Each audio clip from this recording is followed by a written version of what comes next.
Hey everyone, and welcome into the Big Ten Huddle presented to you by FanDuel. Got a special episode here with me today. I have college football with Sam. Had Big Ten Ted on last week. Have college football with Sam on this week, and Sam is gonna get out his grade book, get out his report card today. I have my almost mid-season predictions for the Big Ten to get to. Sam's gonna tell me what he likes, what he doesn't like, and everything. Sam, you ready to? You got your red pen? You ready to grade some things tonight?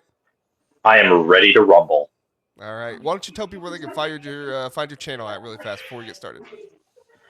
All right, so you can find me on YouTube. That's the main platform I use. Just type in college football with Sam. It's the first thing that comes up. You can also find me on Twitter, college football with Sam. I think that handle is at CFB with Sam. Pretty simple.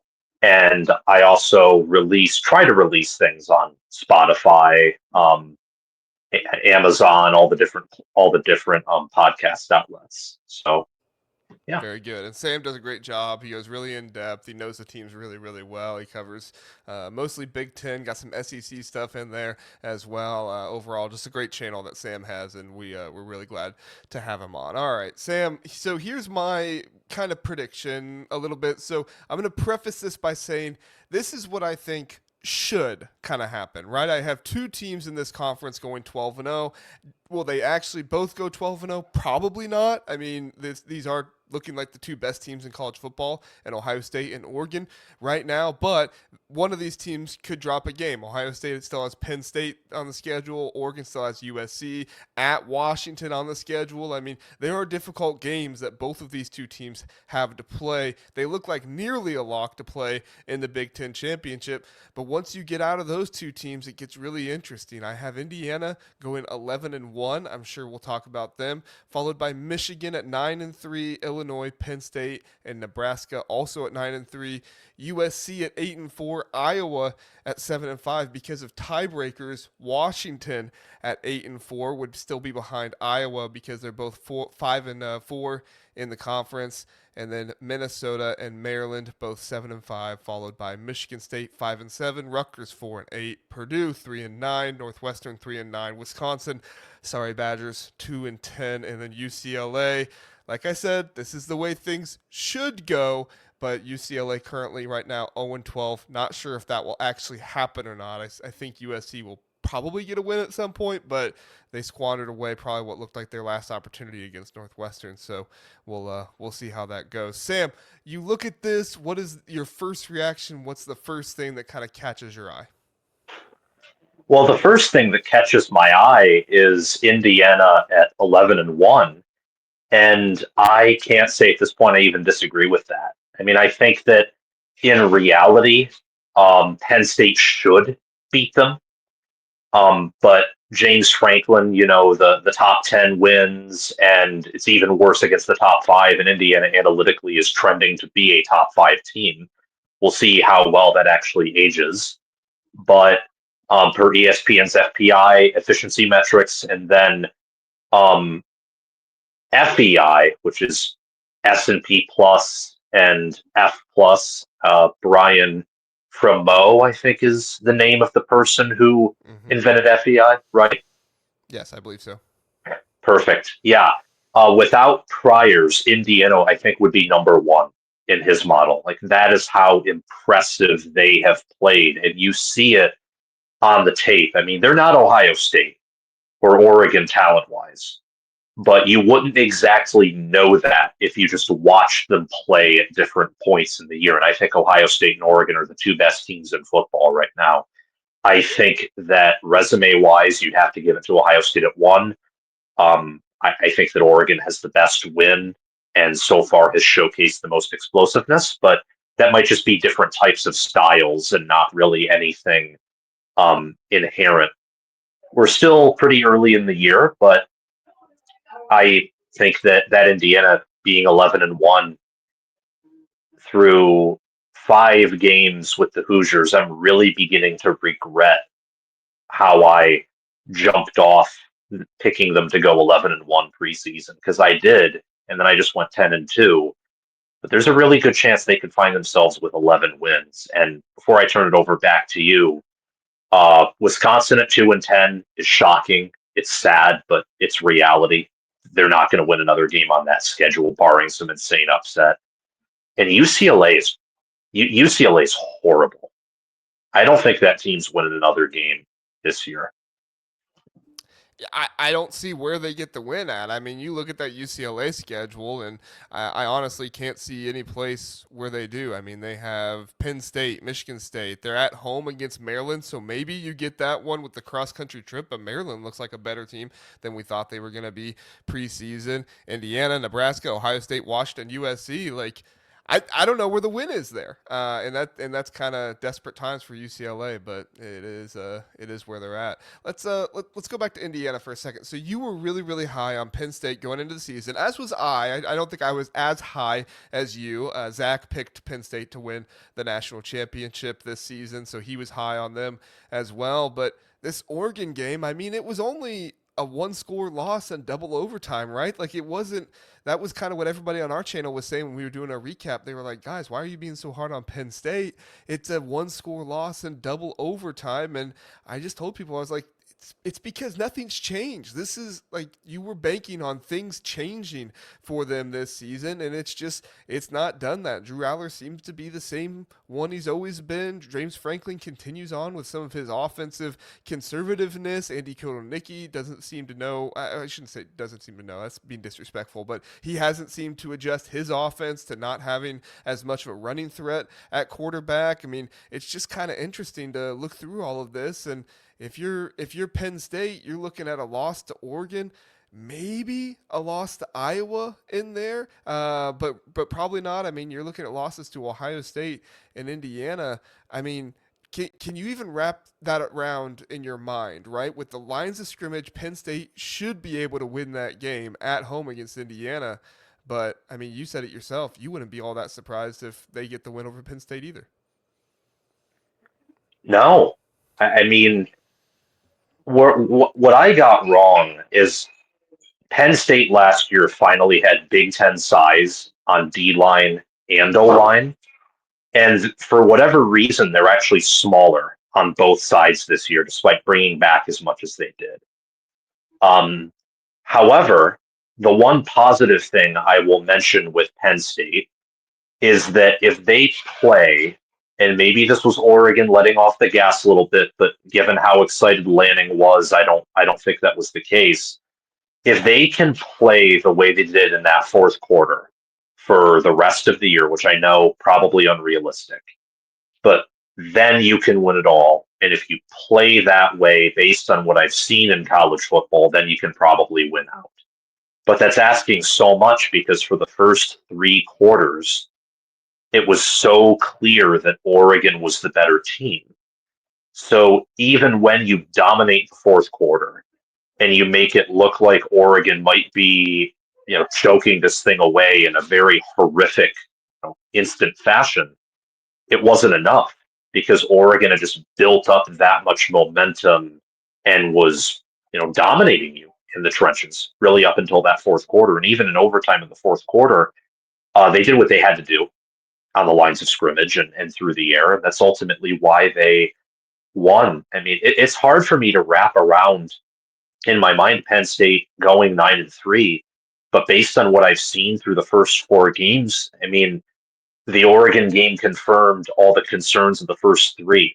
And that's not always what you see, but what we've seen from Penn State through four games is the offense is anemic, it's confused, special teams is better, defense is better, but the offense is more or less the same, if not worse. And Oregon's clearly gotten better from where they were last year. They're better on defense. They have the better QB. Their offensive line is bigger.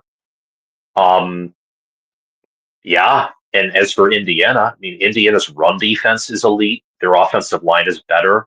They upgraded at quarterback, and they're way better coached than Penn State is.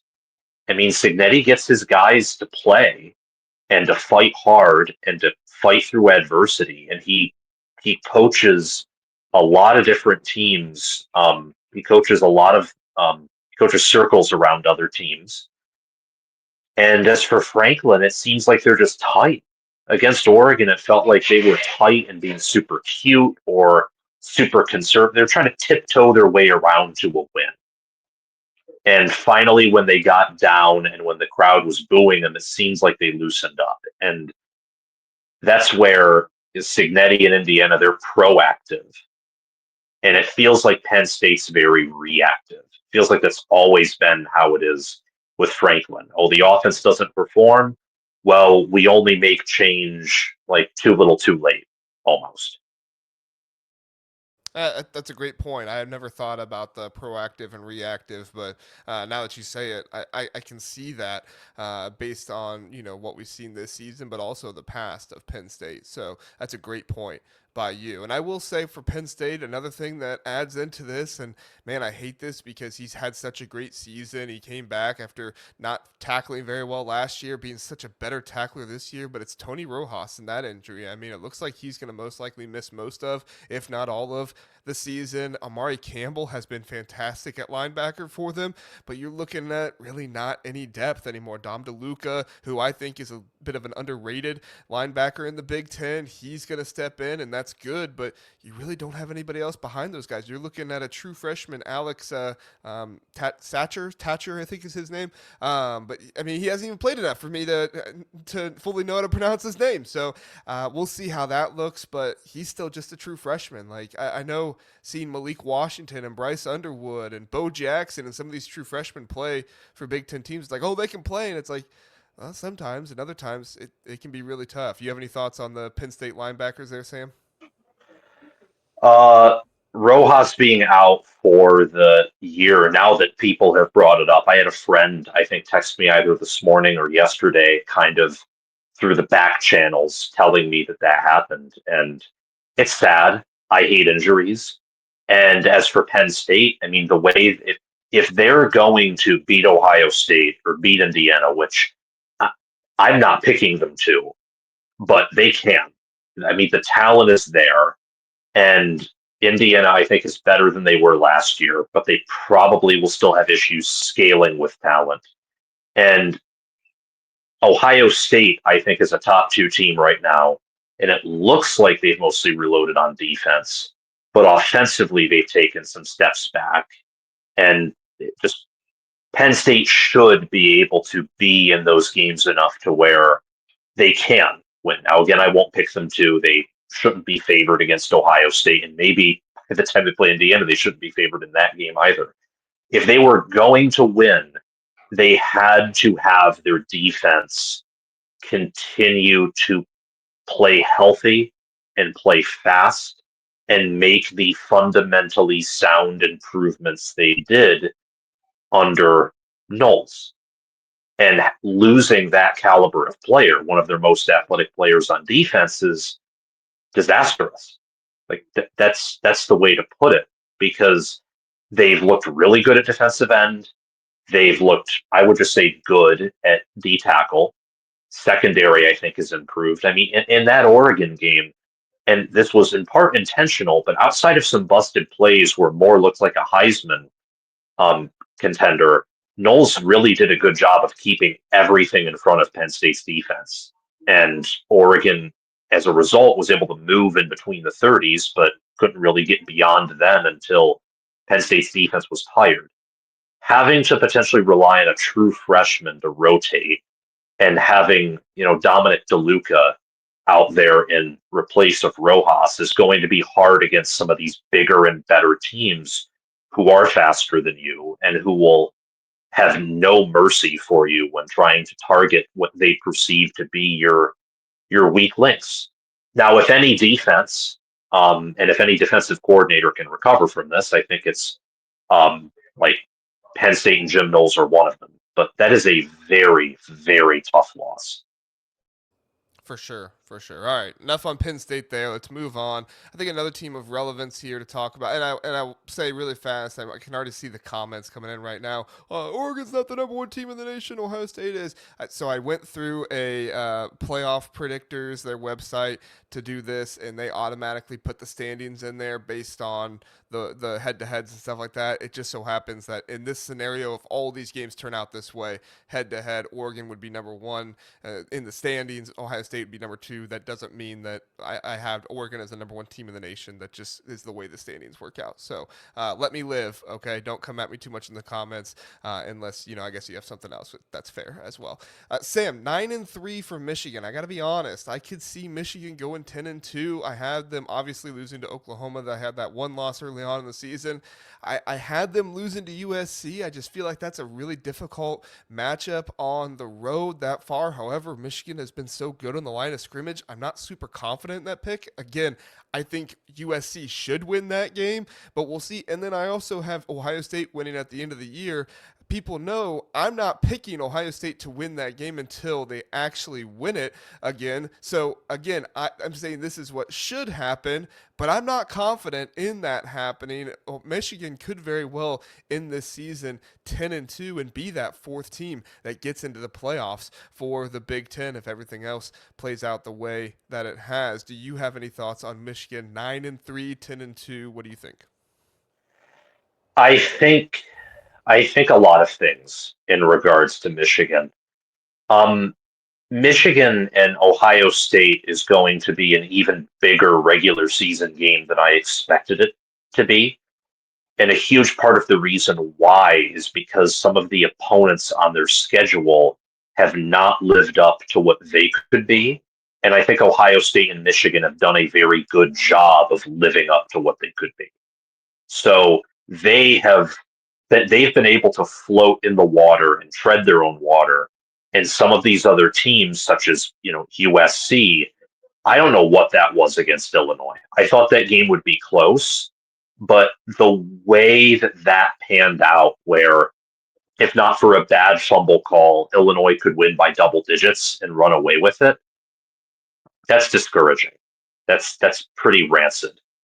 And then you look further down the road where, with Washington, I was impressed with what Ohio State did against Washington, but I also think that Washington has a lot of depth and lines of scrimmage limitations that against a team like Ohio State, Ryan Day can just say, oh, you don't have a deep O line.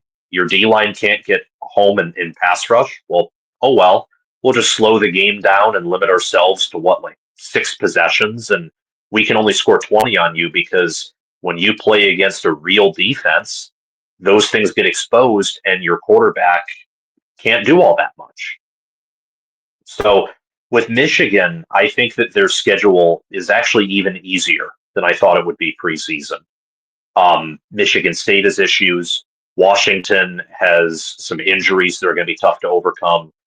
Maryland's tougher than I expected, but USC was going to be that game in Big Ten Conference play before the Ohio State game. That was going to be a real litmus test. I view that as an auto loss preseason, even more than the Ohio State game, because it was earlier in the year. You don't have the rivalry aspect, and you're traveling all the way out to USC, and they have a bye, so everything was going in their way or towards them. I don't know anymore. I think I would disagree with 9-3, but I understand the logic behind it. I mean, it's totally possible. I mean, USC should win; they're favored. Ohio State will be favored over Michigan.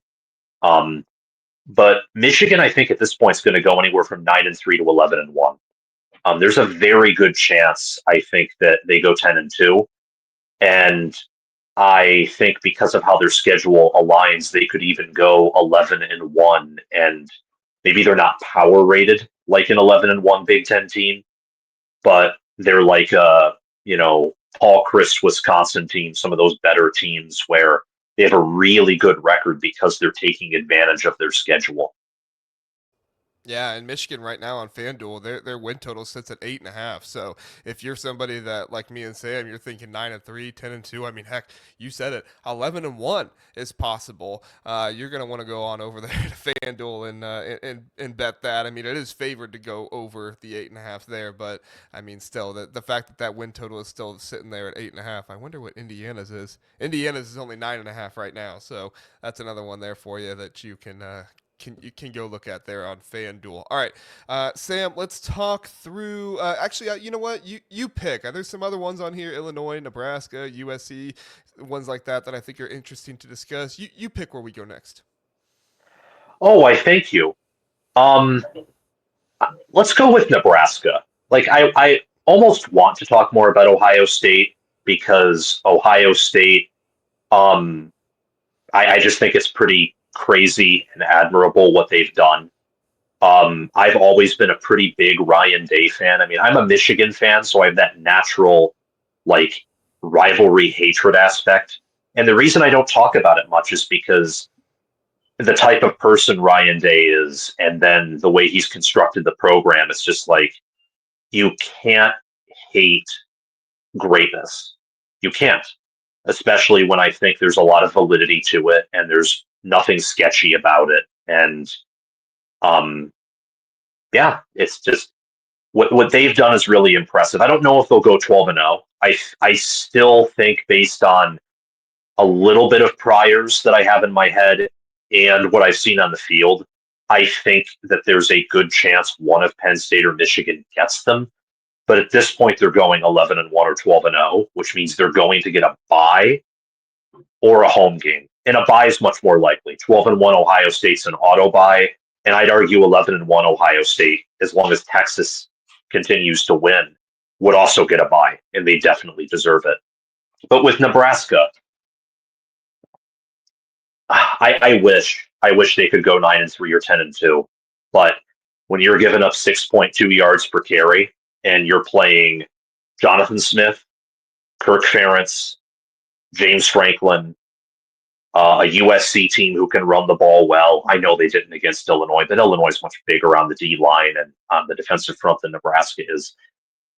I hate to say it, but I think that 9-3 is possible, but 8-4 is also possible. 7-5 is probably the absolute worst they will go. I think that much like the Big Ten bus tour crew said preseason, this team's going to have to win a lot of close games because with that O line and the fact that they struggle to pass protect and they struggle to run block, and then they have fewer. Get this, John. This is a crazy stat. Nebraska has fewer QB hurries than Michigan State with the same amount of sacks. That is pretty crazy. Yeah, and Michigan State can't get to the QB. And at least Michigan State can somewhat hold their own in the ground game, for example, and will give up 4.3 yards per carry. Nebraska's outside of the top 110 in yards per carry allowed. They have Big 12 lines of scrimmage with Big 10 skill position play. And I think as easy as their schedule is, that's a pretty bad combination for a lot of their opponents. So, I mean, I can't really disagree. I think if I were to give a report like card for your grades, like here are your predictions, I'd probably give an A+ because they're all within margin of error. But Nebraska is going to be really interesting with the roster they have combined with their schedule and some of the trips they have to make.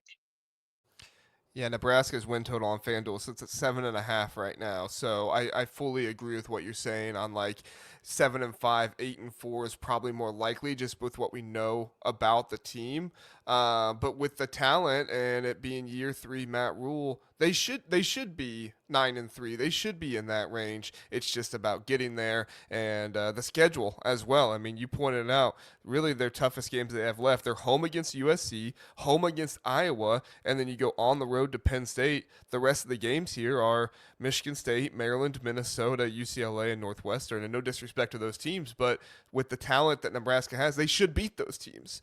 Now, PJ Fleck's not an easy win, or really Maryland is not an easy win right now. Those are both road games for them, but still, those are games you should win. And I think if Nebraska fans, even though it would be an improvement last year, if you go 7-5, I think that would be a disappointment to a number of Nebraska fans, especially with the talent that Dylan Raiola has. He's a very talented QB. He's taken a number of sacks this year, but overall, still a very talented QB. So. All right, Yeah. Sam. Let's look at well, you choose again. I don't want to keep choosing. We got a few more minutes here. You choose again. Washington at 8-4 is one that I'm really beginning to disagree with. Again, it's within margin of error, but one thing I came away with that Washington game from, and again, I think Ohio State's a top two team, so this is not me discrediting them. One thing I came away from that Washington game thinking is that that game said more about Washington being really questionable than it said about Ohio State being really good. Because I feel like after that Texas game and even preseason, you knew from a talent and coaching perspective that even if Ohio State went 10-2 again, that they were going to be really good. They just happened to lose two close games. The way that Washington, they had, I think, their left tackle go down, center, their number one pass rusher, their best corners hurt. And also the way that it felt like Ohio State was, with some of the false starts on the offensive line, some of the holding penalties, it didn't feel like they were playing their A game, even if they were trying to. And Ohio State just casually late second quarter woke up, and I imagine kind of like a guy waking out of bed with a thermometer and he's sick and he still like beats the living crap out of the home invader. That's what that felt like. And I picture that, and I picture that DeMond Williams got sacked 3 times each by Colorado State and Washington State, that Ohio State's pass rush looked like it had Chase Young and the Bosa brothers, and then like their best defensive tackles lining up. And I'm beginning to think, is Washington, like, do teams happen to just have really good pass rush performances against them? Or is that saying that Washington has some real issues on the lines of scrimmage? And I think it's a bit of both. Like, Ohio State obviously has talent there. Maybe Washington State is a really good defensive player, but they are thin preseason. They didn't have anyone per PFF or transfer portal rankings that was outstanding outside of Carter Willis, their left tackle, and he's dead. Like, metaphorically speaking, not actually, that would be horrible. But He's still walking, but yeah. yeah, he's out for the year. Like, in football terms, he is no longer an impact, sadly. And they have to travel to Maryland. They host Illinois, but with that defense and Illinois, at least having something in the trenches, that's not a guaranteed win. They're not beating Oregon. Oregon will probably beat them by 30, 40 points, just given style of play, though you never know. And I mean, they're not beating Michigan, at least from what I can tell. Maybe they will, but I get the sense that people love DeMond Williams, and that's all well and fun.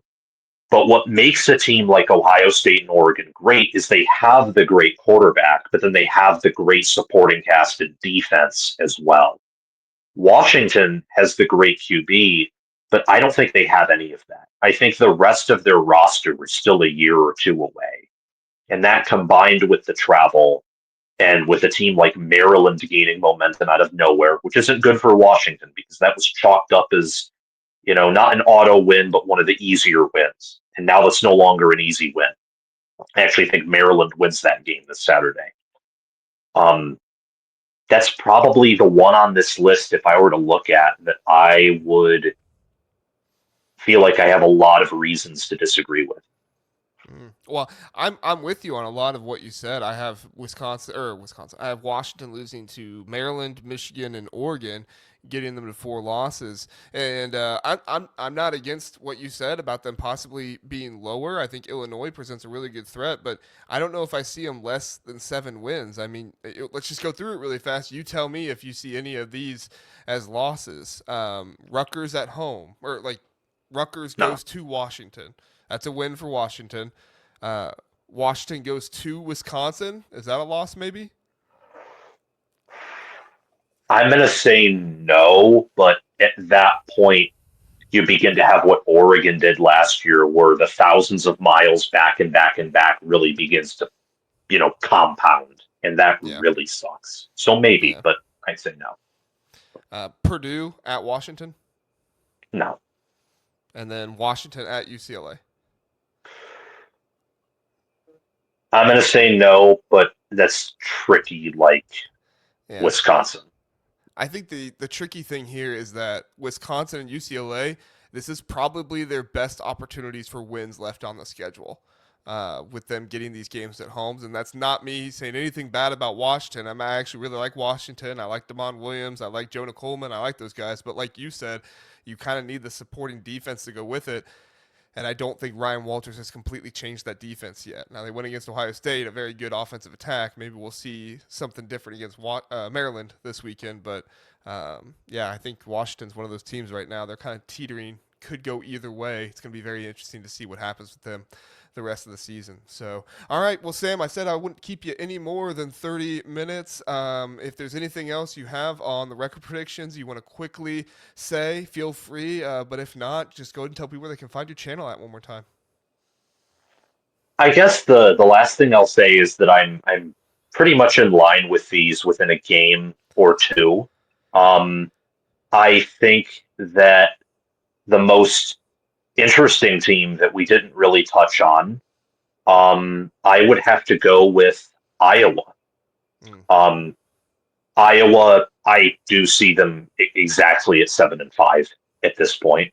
But given how they played Indiana and what we know about Indiana, or what Indiana could be, and how great that Iowa defense looked in that game, that looked like a Phil Parker 2022-2023 defense, much better than last year's defense or the defense we saw earlier this year against Rutgers. I have a sneaking feeling that Indiana was fortunate to get away, and the die are going to roll on someone else in a bad way later. So that's Penn State and that's Oregon. Maybe I want it to happen for chaos sake, but Iowa's O line is really good and their defense is really good. And Gronowski was completing, I think, close to 80% of his passes against Indiana. So if they can get him back healthy, I think they can give even some of the best teams on their schedule serious problems. But we'll see. And as for where people can find me, again, College Football with Sam on Twitter, on YouTube. We try to run a humble operation, just cross 26,000 subscribers, and hopefully one day we'll reach 100,000. So thanks for having me on, John. I love your stuff, and I always love talking football with you. Hey, likewise to you, Sam. And hey, if you could help Sam get to his 100K there, do it. All right, help him out. Sam's a great guy, and like you said, runs a humble operation. Very intellectual picks, very good picks over there, and he's very open and honest about with what he picks too. If you ever interact with Big Jeff, I just got off a show with him earlier. He told me to tell you hi because he said you're probably the person that interacts with him the most on Twitter. So there you go. Well, tell him hi back. I love it, even when he vehemently disagrees with me on stuff. It's always fun to read and to change my opinion just a little bit or even a lot. Yeah. Well, and that's one of the reasons why I started bringing Jeff on the show. He does such a great job of being able to have a different opinion, but disagree in such a way that is respectful, and still try to find the common ground and find some place where, oh, maybe I do have this a little off or this a little wrong, and does a great job with it. So we love Jeff. Great stuff over at his Big Jeff's Insights, and great stuff from College Football with Sam here tonight. Thank you so much for listening, for watching, and we'll see you next time. Have a good one, everybody.